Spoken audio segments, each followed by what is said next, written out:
Welcome back to the Tree of Liberty Society. Thank you so much for joining us.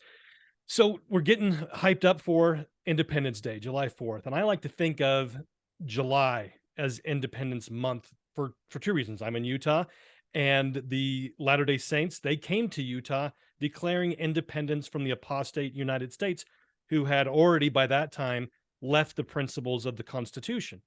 But coming up to the 4th of July and American independence from England, I came across this article in from a local Utah news source talking about, the headline is Salt Lake City to replace fireworks shows with drones. And I just found that to be so ironic and just bizarre, this juxtaposition of, we're celebrating America's freedom from an oppressive government with a symbol of oppressive government. And so I wanted to have Dr. Joe Wolverton on to talk about, the principles.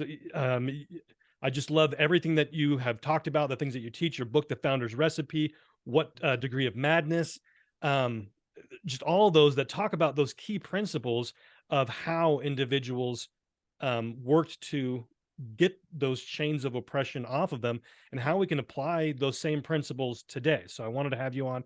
Thank you, Dr. Wolverton, for joining us. Thanks, Ben. I really enjoy your show. I remember when I first heard about you. I guess we've known each other a long time, but I remember your the whole Deseret thing, and then just Yeah. thinking that's the something no one at the time was doing. And so, it's great People talk praise about make praise America for again. I said make Utah Deseret again. exactly. Yep. So we have that concept. So before I want to get into that, I kind of want to get your thoughts on this idea of using drones to celebrate American independence. Well, I have actually. The weird thing about when you sent me that article to read, it reminded me of a conversation I had with the governor at the time, Gary Herbert. Was that it? Yeah, Herbert, yeah. right? Yeah. I had a conversation with him because it was a weirdest sort of juxtaposition of weird coincidences where I had met some people at a member of my family had a party, and I'd met some people there, and the husband worked for a defense contractor. And I said, where do you work for defense? He's like, oh, at Salt Lake Airport, we have a little office. And then my wife's best friend, her husband worked for, I'm like, how do you all work for defense contractors in Salt Lake? Because I had no idea. And then come to find out, and then I talked to Governor Herbert had released this press release saying how proud they were that that Utah was essentially the home of the Predator drone, and all. He was so proud of all the and it was around July 4th. I don't remember what year it was. And they were so proud that the NSA had chosen Utah, that Utah they knew to put the drone manufacturers in Salt Lake because they knew that Utah was filled with patriotic Americans who would support America's military strength. And so when you sent me that article, I'm like, yeah, it's just par for the course. They're very proud of being, of making the machines that completely on the daily commit serial murder overseas. Mhm. And Utahns, who, let's be honest, are most known for being Latter-day Saints, that is the most shameful association that as a Latter-day Saint, I find it intolerable, unconscionable that a people who claim to be followers of Christ crow and brag about being the state where these weapons of murder are manufactured. I think that's disgraceful. Mhm. So when you sent me that article, yeah, well, that's what they do. That's They're what we proud of it. do. Yeah, they're proud of that. They're proud of it. And that it's this bizarre thing where you're beat down as a people so much that get this, like, almost like a Stockholm syndrome, where now we went from defying the United States to now we're licking the boot of the United States, and it's disgusting, but it's it's kind of what happens. And Yeah, so, you tend to you don't necessarily join the Gadians, but you learn their ways and partake of their spoils. yep. So they've gone this completely bizarre juxtaposition between they're celebrating American independence with the symbol of big government. Yeah. And we talk about why are we even celebrating American independence? Because America, I wanted to, that's kind of the theme is I wanted to go over of remembering the Declaration of Independence, remembering what it said, that it wasn't about taxation without representation, that there's a whole list of things, a whole host of things. Basically, that tax that everybody talks about was already repealed by the time they even started working on the Declaration of Independence. Oh, And there it was was so much more. yeah, repealed 10 years before the shot heard round the world. No one, but if you look at American textbooks, you'll see that the Stamp Act and the Declaration of Independence are one sentence after the next. There's no mention of I mean, they do mention, Lexington and Concord, but what I'm saying is they act like that was something that was a reaction to that, and it most certainly was not. It was a reaction to the English government's decision or attempt to abrogate all American colonial legislature. Right. That the idea was you receive your laws from London, period. And if you, as a colony, pass some sort of law that we don't agree with, then that law doesn't exist. And they're like, Almost no, like the so-called supremacy clause today. not almost exactly like that. Exactly the way people interpret the supremacy clause. Yeah. And that's what caused them to do it. And one of the funny things about the Declaration of Independence, I teach a whole class on it, Ben, because nobody knows anything about it. Right. And it's like when you read that thing, if you really read it, you get to the last couple of paragraphs when Jefferson explains without having to explain, because everyone at his day would have understood that each one of the states was the same political entity as Great Britain. He says that. And when peace was finally declared, when King George signed his assent to the peace, he said, I am signing peace with, and he listed, because if he just said the United States Or the colonies. or the colonies or America, it's like, who are you declaring? So he listed it. And the Declaration of Independence was signed by representatives of the states, never the people. We've never done anything like that. And so you learn so much if you just read it for yourself. The whole drinking downstream is the problem, man. Right. It's just read the Declaration And it's of not that hard. Independence. That's even easier than the Constitution. Much easier, Not only much because easier. of length, but because of the language as much as well. It's not, and it hasn't, we haven't been brainwashed as much out of the terminology used in the Declaration either. And so it's much more, we can still read it with ease today, Oh, unlike other documents. yeah, absolutely. But it's one of those things where they'll say, well, a slave owner said all men are created equal, so you shouldn't even read that document.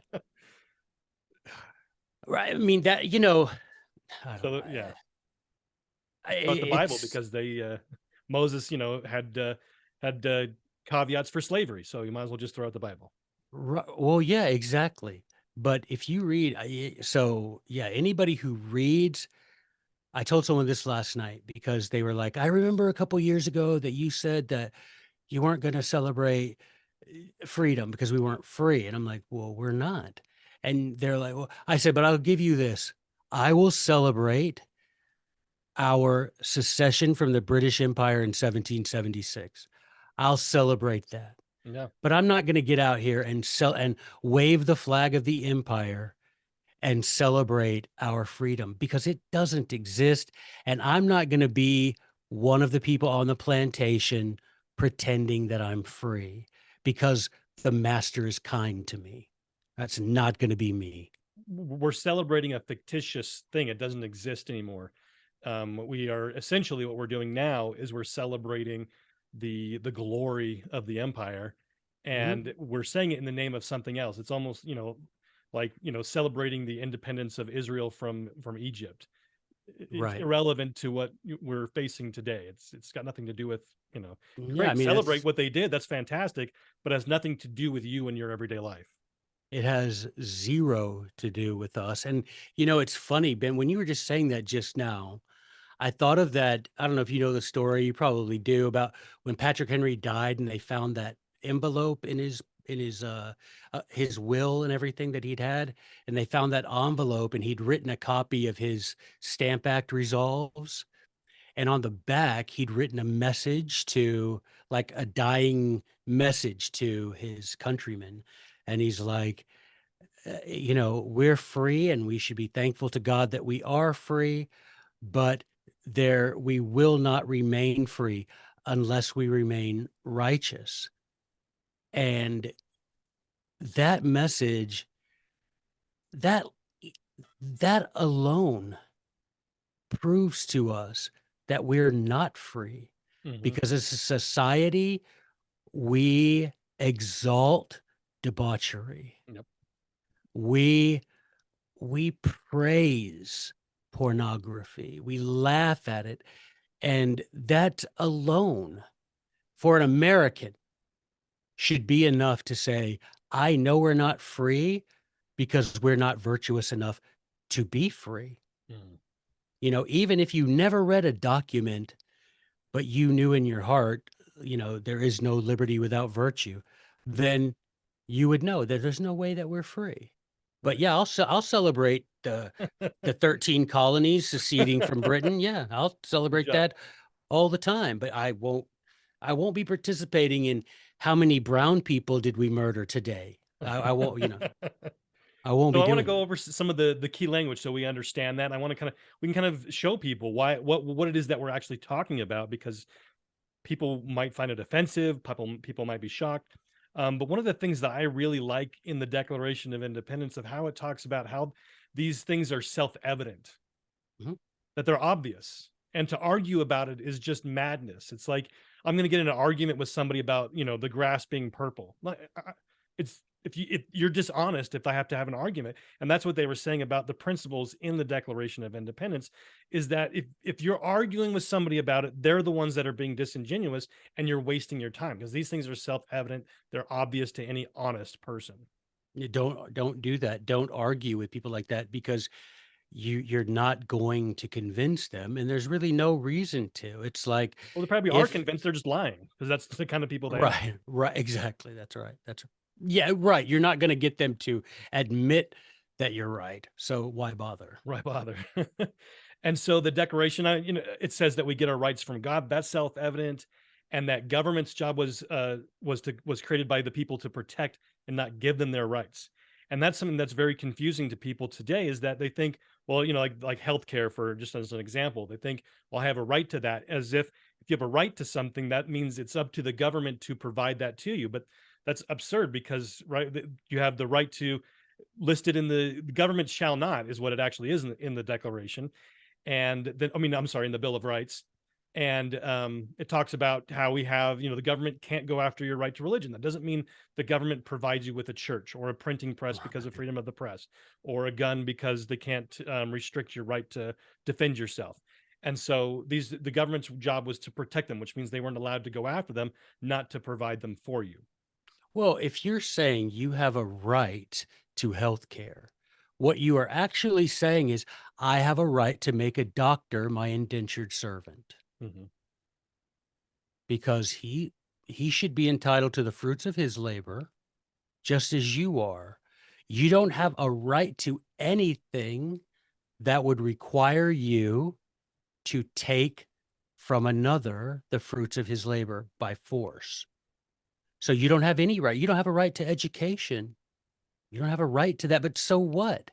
Educate yourself. Do you have a natural right to read? Well, you have a natural ability to read, if you're taught. But the point is, me having knowing that education, for example, is good doesn't mean I should be able to force someone to pay for that for me. But that's what we do. That's why when I made a big kerfuffle about saying that public and charter school was nothing more than food stamps for school. Exactly. But the conservatives, the good little Republicans, they're like, that's ridiculous. I'm like, it's the same thing. You get mad at the welfare people Probably going down worse with, because now they're brainwashing your child into the doctrines of the state instead yeah, of just exactly. stealing from you. Exactly. At least with food stamps, you might buy something nutritional, right? You might accidentally buy, and you might even have people on food stamps are like, I'm only going to buy nutritional food. You send your kid to charter or public school, they're not getting educated. They're getting seduced. Yep. So, which actually, I think that's great. It leads right into the next line in the Declaration. It says that governments are instituted among men, and they derive their just powers from the consent of the governed. And that's laid out in the first three words, I believe, in the Constitution: "We the people." And then they lay out the powers that they are delegating to the general government. And so, if we understand that if it comes from us, we're giving it to the government. That means I can't give away something I myself don't have. Right. And that's a word that was common then. And you can look it up. I mean, you could look it up in like Johnson's dictionary of 1780, 1785. Unalienable doesn't mean it can't, well, it doesn't only mean it can't be taken. It means it can't be given Mhm. away. It means it's inseparable from you because it didn't come from you. You are this way as an inheritance, as your from your Father in heaven, and you therefore cannot give it away, right? Even if you wanted to, you can't do that. Can someone take it by force? Yes, but then you're saying it's not legitimate, Right. right? And you And you can't can give it away legitimately like your virtue, like you're talking about right, virtue earlier. exactly. You can't give it away. Unalienable doesn't mean the government can't take it. It means you can't give it away either. Right. And that's where I think ultimately it comes down to how there is no tyranny without obedience to a tyrant. And that's what it comes down to. It's like whether we have a tyrant or not has nothing to do with men with tyrannical aspirations. It has to do with, are we being obsequious? Are we obeying these things that this, senile octogenarian spouts? Are we doing it? Right. That's on us, not on him. He does what people like that have always done. Right. It's that there's the many of the different parables about, the fox and the scorpion, or all these, Right. all these Exactly. different things. They Right. they are what they are. Yeah.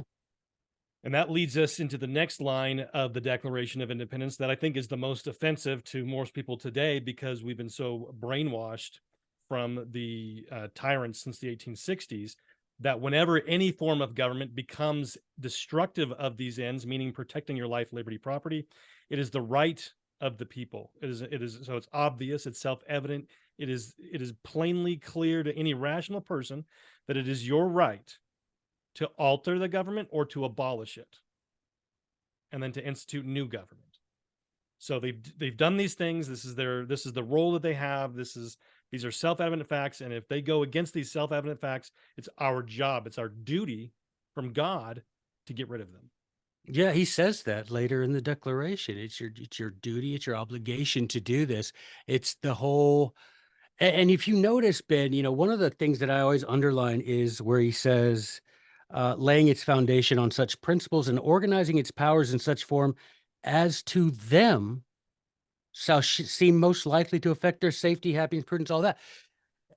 So, does the Declaration of Independence would it be effectual for a people who wanted to separate and be completely communist? Yes, absolutely. As to them, see, right, separate yourselves and make yourselves into your own political entity where you you establish a government, divide power, give power, whatever you want to do, whichever way seems to you best.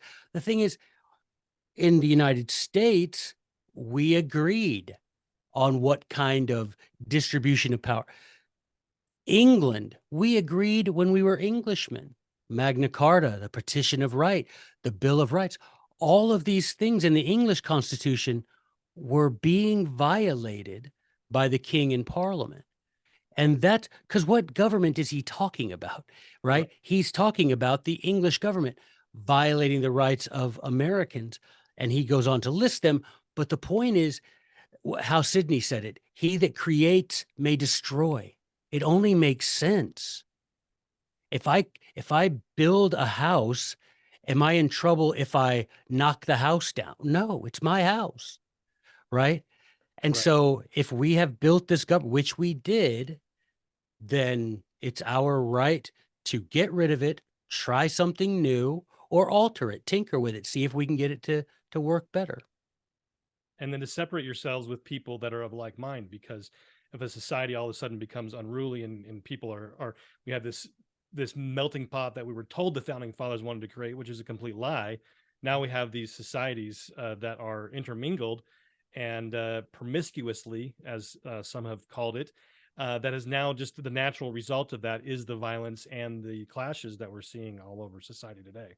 Right. And then, but that begs the question, who is it? No one wants that. I don't want to be on the brink of a civil war. Right. I don't want to be having to fight against my neighbor's notion, of how he's Right. going to weaponize his vote and how much more of my money Right. he's going to take. So, but everybody knows that and nobody wants that conflict, but somebody is sponsoring the perpetuation of this conflict. Right. And you have to realize that there are people who are profiting, just as there always has been, people who are profiting from keeping us in this promiscuous, forcing us together for the very purpose of making us fight, because they are prospering from that. Like you're talking about the drones. If the Constitution were followed, they wouldn't be making the money they make, right? Right. So, but I guarantee you, if you went to the CEO of Raytheon and said, are you pro Constitution? Heck yeah, I'm pro Constitution. He's not.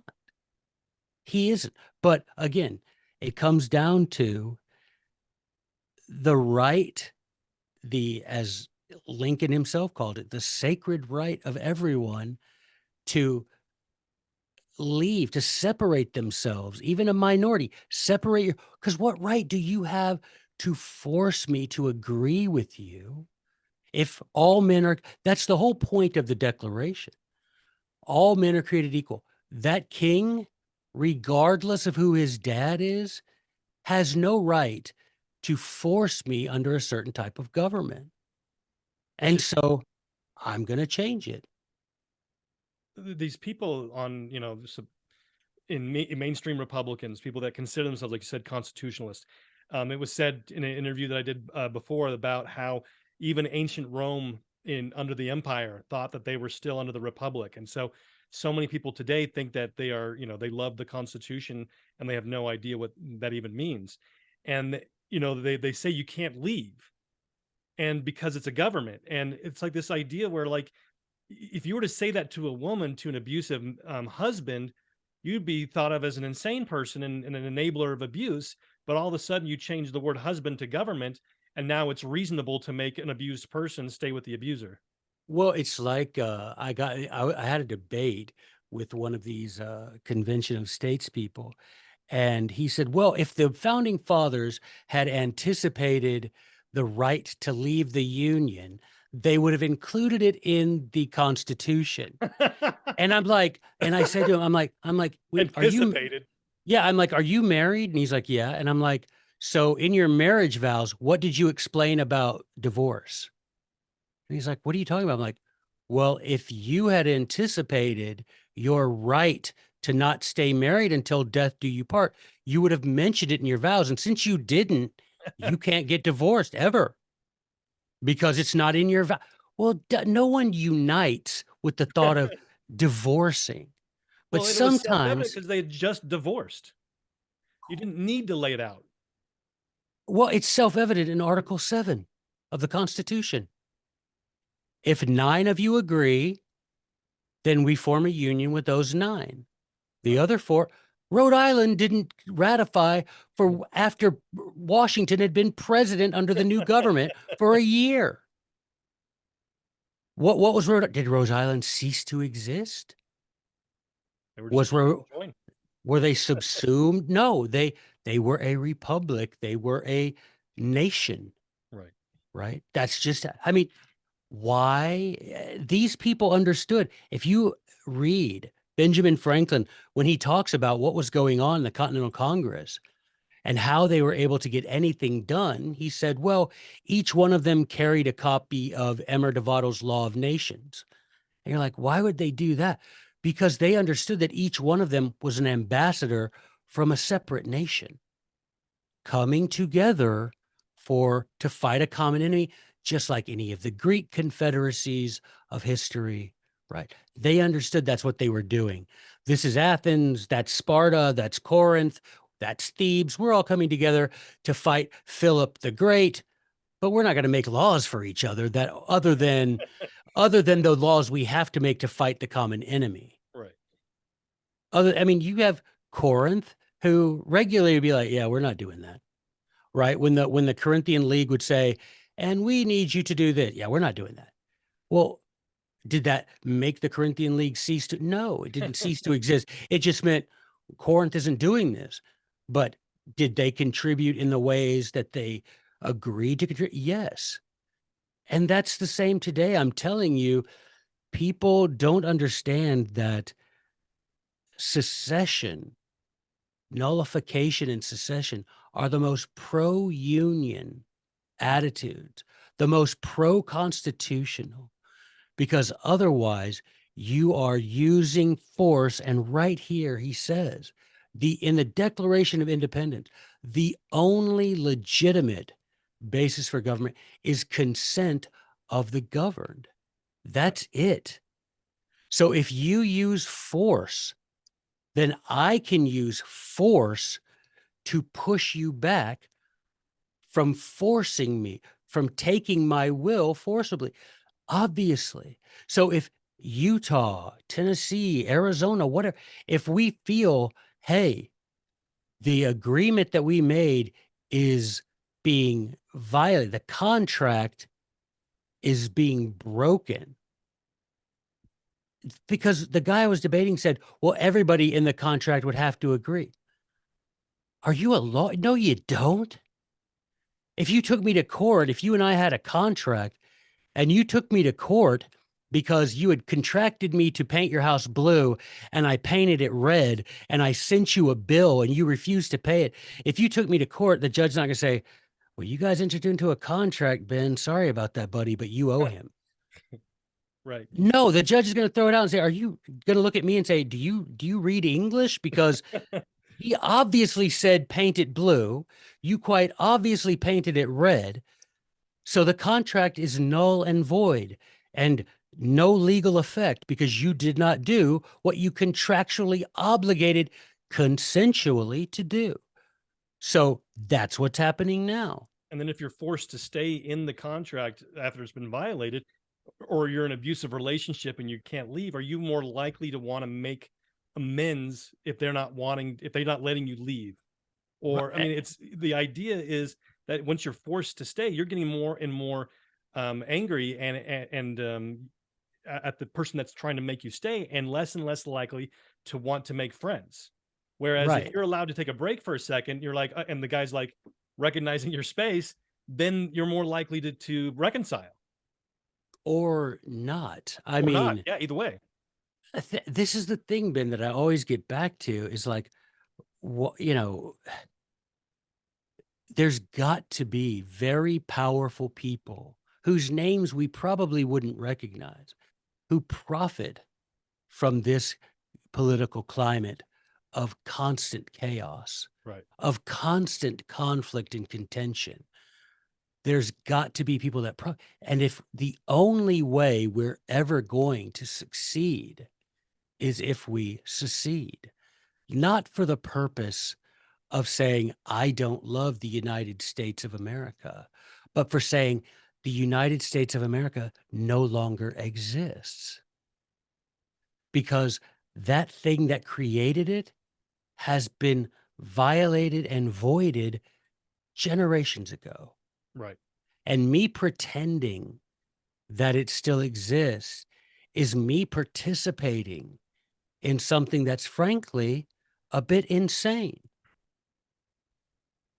I mean, honestly, if you're going to get out there and declare, and praise America's liberty, then, you know, you're either voluntarily or involuntarily ignorant. Mhm. I'll forgive the involuntarily ignorant. I think we should get into that because, like, in the Declaration of Independence, it says these separations shouldn't happen for light and Mhm. transient purposes. Right. And so then they go on to say these things that we're facing are not just things that we can just kind of like, okay, yeah, that's just the way it is sometimes. Let's just slough it off. And so I want to kind of go over a few of those, and maybe you've got some that you think that I should have covered.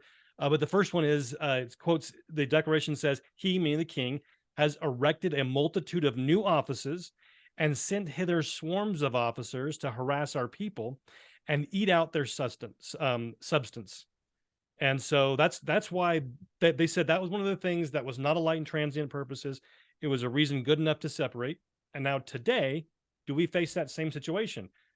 Through my research, I've been able to find that we have over 345 agencies set up by the king that does that same exact thing, where they go through and they will there was a sting against Amish farmers for selling raw milk, right? So that's the Mhm. exact would they have set up one of these agencies to oppress the people.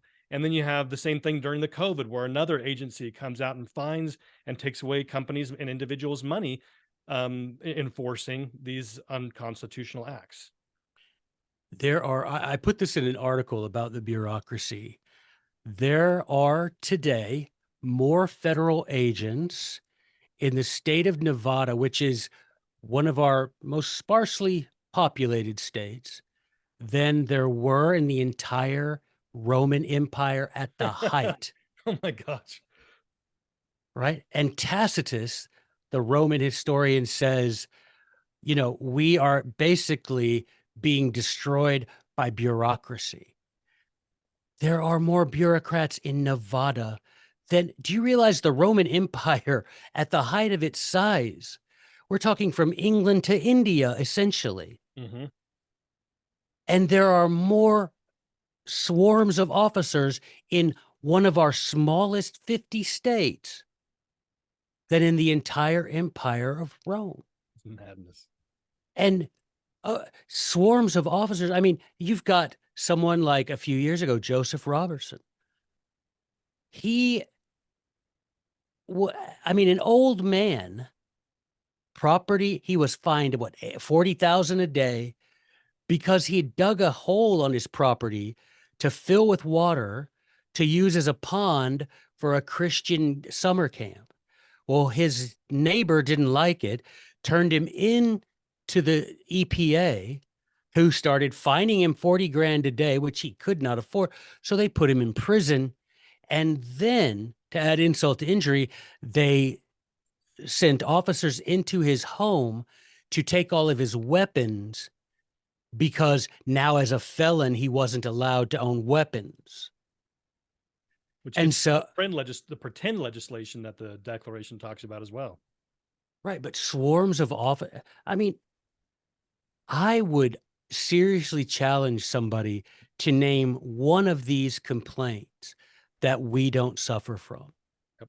And much worse, much worse. So The Stamp Act, we have the Stamp Act. times a We million. live the Stamp Act. I Mhm. mean, but nobody cares because the life on the plantation is pleasant enough. Or we're lulled into this false idea that, well, if we don't like things, we'll just vote harder. Exactly. Vote harder. So the next complaint I wanted to cover was he, quote, he, the king, has affected to render the military independent of and superior to the civil power. Now, obviously, I want to give some examples of that because that has happened. Because the Constitution says the only the only body that can authorize the use of the military is Congress. But we have going all the way back to the entrance, basically the last declaration of war was in World War II. And so that means Korea, Vietnam, Iraq, Syria, Somalia, Bosnia, Afghanistan, Nicaragua, Panama, Bolivia, Argentina, all of these other military actions is an implementation of the executive being independent of the civil power and using it on his own. And what did we accomplish? Do you think that, I'm 53. My dad served 18 months in Vietnam. So my kids will never know now my dad's passed away a bit young, but still the point is how many kids will never know their grandpa or because they died in Vietnam or they died in Iraq or they died in Afghanistan or they died in Somalia. What for what? Ultimately for what good? Building the New World Order.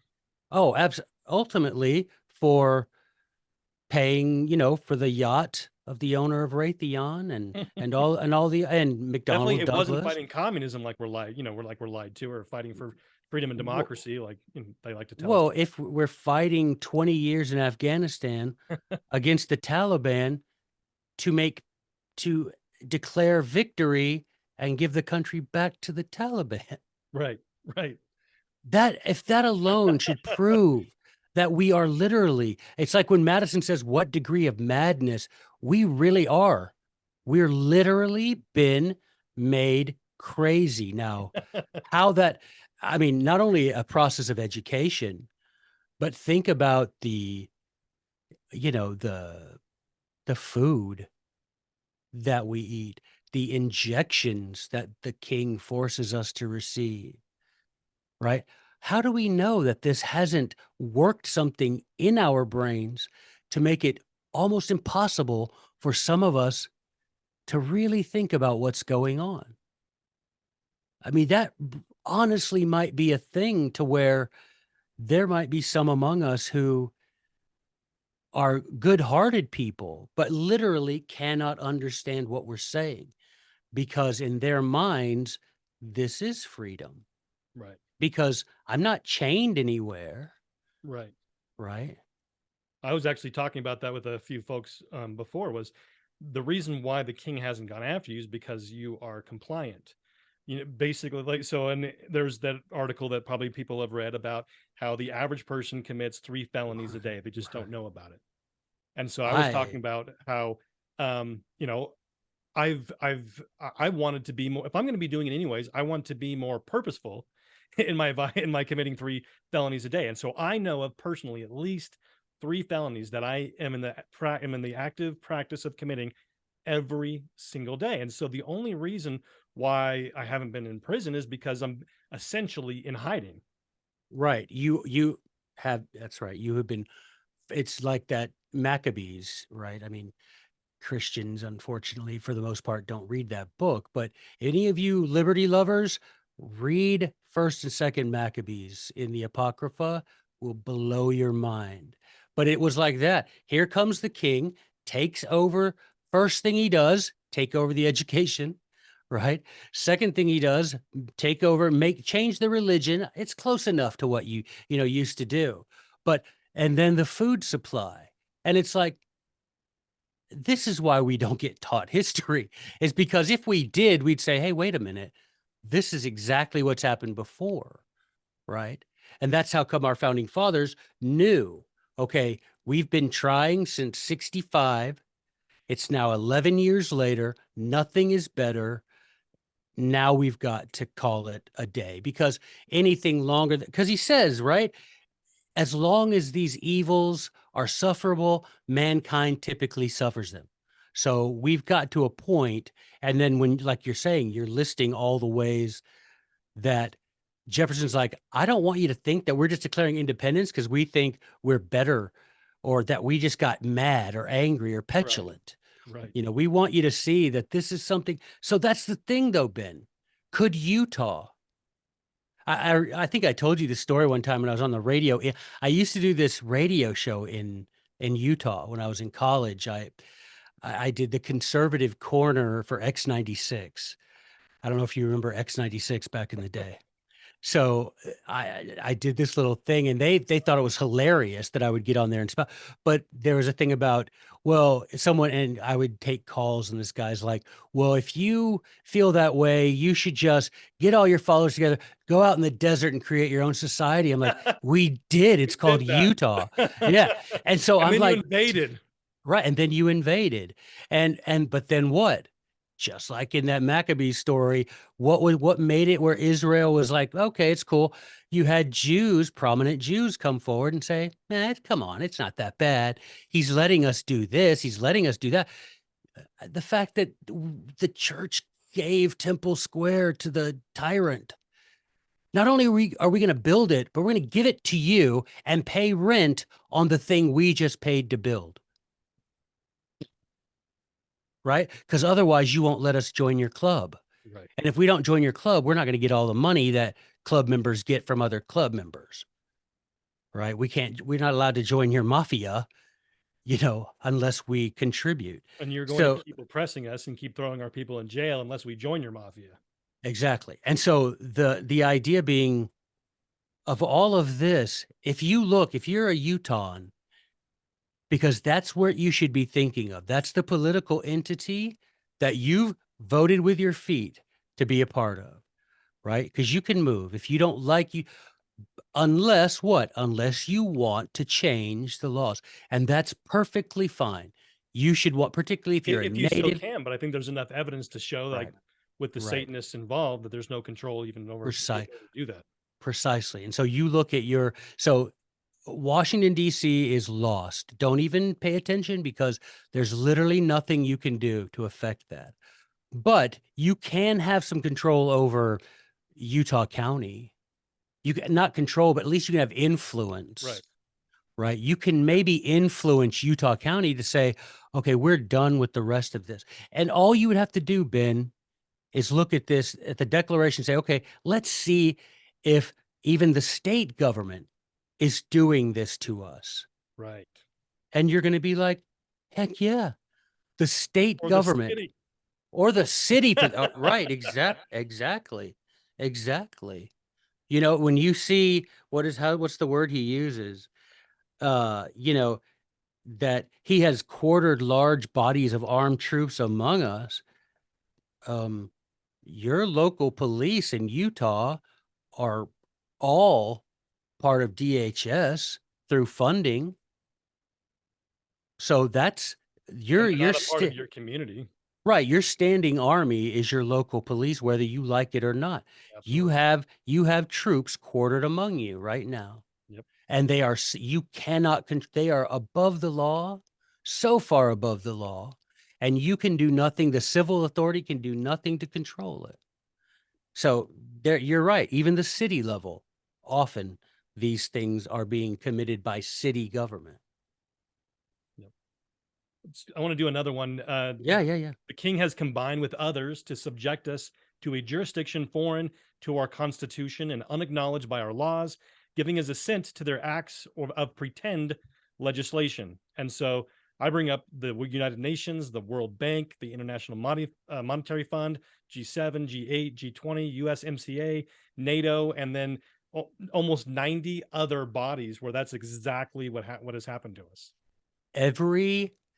Literally every line in the Code of Federal Regulations. Literally every line in the IRS code. None of that is law because all legislative powers herein granted shall be vested in Congress. Mm-hmm. All lawmaking for the union is done in Congress. So if you're a bureaucrat and you pass a regulation, that isn't law, that's pretended legislation. Right. So has combined with jurisdiction foreign, meaning outside of the Constitution, because he's not talking about England making pacts with Germany. He's talking about jurisdictions outside, foreign to, Right. right? So just all of the organizations you named, every one of those organizations, but also every alphabet agency Right. and every regulation that agency OSHA, has, all those. all of it is pretended legislation. That's what he's talking about. But again, Everything foreign I, to the Constitution. Yeah, absolutely. I, I, I, you know, dare you to try and explain this to the most conservative American. And it's bizarre. And you know as well as I do that that is a battle that is ultimately going to be the battle that cost me my life and you your life. But that's okay, because guess what? It cost Jesus his life too. So it's like Sidney said when they chopped his head off, right? Mhm. I'm dying for freedom. That's why Jesus died. So let's have it. There should be a movie about him, just like they did with We're, well, Carver. stay tuned, man. Stay tuned. So I think we've really shown how they're just perfect examples of that. And like you said, you look at every single complaint that is in the Declaration of Independence. As we remember the Declaration of Independence, I hope all of us will go back and we'll read it, and we'll say, how is this something we're facing today? And I would say yes. This is every single one of those complaints is something. If a group of people would want to secede, they would be under every natural right to do so. Some people have said, you mentioned the COS folks, where they talk about, well, it's not in the Constitution. In fact, after the War of Northern Aggression, you had every single state afterwards actually were forced to put that into their state constitutions, that they were prohibited from ever leaving again. And so some people say, well, that secession for any of those states is illegal. Well, I would say, Well, first of all, that contract, especially for Utah, was under duress. And so it's null and void day one anyways. But like you said earlier, if you put that into your contract, you couldn't get divorced when you got yeah, married. It would you're be not allowed. You're not allowed to make a contract. Require No, I mean literally in the law, you're not allowed to make a contract that requires someone to give to you what is their right. In other words, I can't say, right. I couldn't have a contract saying my son inherits $1 million if he promises not to marry a girl with blonde hair. Mhm. I can't do that. You Right. cannot make a contract. So you can't make a contract. That Utah Constitution, the Arizona, all of the progressive constitutions, none of those are valid because they demand that you surrender a right in exchange for entering the contract. And in Anglo-American law for 1100 years, that has made that contract void. So yeah, it's void because A, duress, easy duress, Yeah. but also B, because it required you to contract away one of your natural rights. And future generations, because of something somebody did 200 years ago, now I'm stuck with it. It's madness. Well, I mean, even like Sidney says that, he's talking, but they're like, well, you can't talk bad about the monarchy. We've had the monarchy for, since our German ancestors invaded. And he's like, well, if my grandpa wears a coat, do I have to keep wearing it even if it doesn't fit me and if it's threadbare? Well, yes, it's the coat. Right, but it's threadbare and doesn't fit, right, but it's a coat. Right, I get what you're saying, but it's not really, how long till it's not a coat? And can I just say something, Ben? Yeah.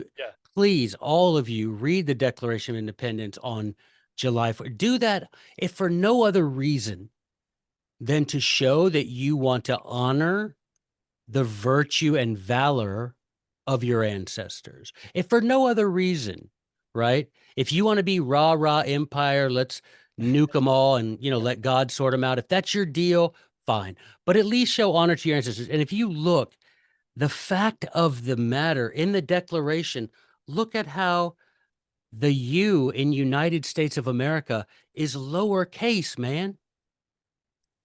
He wasn't naming a country, he was naming 13 countries. Right. The state, each one of these states, look at it, that each one of these colonies are and of right ought to be free and independent states, the same as the state of Great Britain. Right. New Jersey equals England as far as our ancestors were concerned. Utah equals England. There is no difference, right? We have that right. But ultimately, Ben, why don't we do it? Now, even logically, philosophically, we don't do it for what's in the final paragraph, right? Right? We don't We want don't to want to do give, this. We don't want to sacrifice those we things. do not want to, with a firm reliance on the protection of divine providence, pledge to each other our lives, our fortune, and our sacred honor. I don't want to get in trouble. So I'm going to enjoy, yeah, maybe I don't get everything I want being on the plantation, but it's comfortable enough. And we're not comfortable, enough of us yet, with sacrificing our lives, our money, and our ambition. We're just not. We're not ready for that. And I think it's pretty pathetic to think that we can inherit something that we didn't pay that we're not willing to pay that same price for, at least if the need comes up. Nullification obviously is something that needs to be practiced much more often than it is. And you have people saying, well, that's scary. And well, yeah, doing the right thing can be scary sometimes, but you look at all these, some people say, well, you can still believe in God in your heart. You can still believe in these things in your heart. Well, when Daniel was told that he was not allowed to pray, he didn't say, well, I can still pray in my heart and still obey the commandment to communicate with my God. No, he opened the windows and he screamed his prayer for the world to hear in open defiance to an illegal law. Not because there was a law against stopping somebody from praying out loud, but because it was against God's law, it was against natural and nature's law, like the Declaration of Independence says. And so he stood up and he did the right thing, not in secret, but openly. And I think we need to, have that more internalized in us as we remember Independence Day, American independence, as well as Deseret independence. I would love my my family, except for me, my father's family, so to speak, my siblings and my mom live in Utah. I live in Memphis. I would love it if the next time I go visit them, I needed a passport. I probably would cry if I got to the border of Utah and they asked me for, I would be so grateful to God that the people of Utah got their minds squared away like that. That would be such a happy thing if you could be like, get a little stamp in my passport, the state of Deseret. I would be overjoyed. And I think, let's be honest, I think God would be grateful. Absolutely. Well, is there anything you want to bring up before we sign off? Yeah, if you want to go, I have a new podcast. If Yes. y'all want to look at it before, I mean, it's just now started, but if you want to go to my YouTube channel, Teacher of Liberty, if you want to go over there, I have one episode up. It's a show, I think 30 minutes or so. And, but I'm going to be doing it twice a week from now on. But if you want to go over there and kind of get a taste of what it is I'll be doing, it's on YouTube at Teacher of Liberty. And then it's on Apple Podcast and Spotify as well. It's probably been spurred out because I use a different one, Podbean, and it's there too. So you've got a good Yeah, distribution. I use Podbean as well. So Yeah. that's what distributes my stuff too. So yeah, just Cool. I haven't advertised. You're the first person that I've Well, I'm talked to it. I mean, grateful. like I'm publicly is yeah. People So go, always say, who do you trust? Who's a good, who I always mention you. It's a very short list because it's just the way it is. It's not like, people say, well, you just don't like anybody. Well, I'm like, well, there's certain standards, right? And yeah, so I always, encourage everybody. They should be absolutely reading your stuff at the New American, listening to your podcast, Teacher of Liberty. Thank you so much, Dr. Joe Wolverton. I appreciate the discussion. I appreciate you so much, Ben, and for what you're doing. Thank you. All righty. Well, this has been the Tree of Liberty Society, and please make sure that you are subscribing to our emails and our text alerts, and please become a part of the solution. Join us with the supporting the things that we've been talking about today by becoming a part of the community that's working on these things by going to treeoflibertysociety.com and becoming a member today.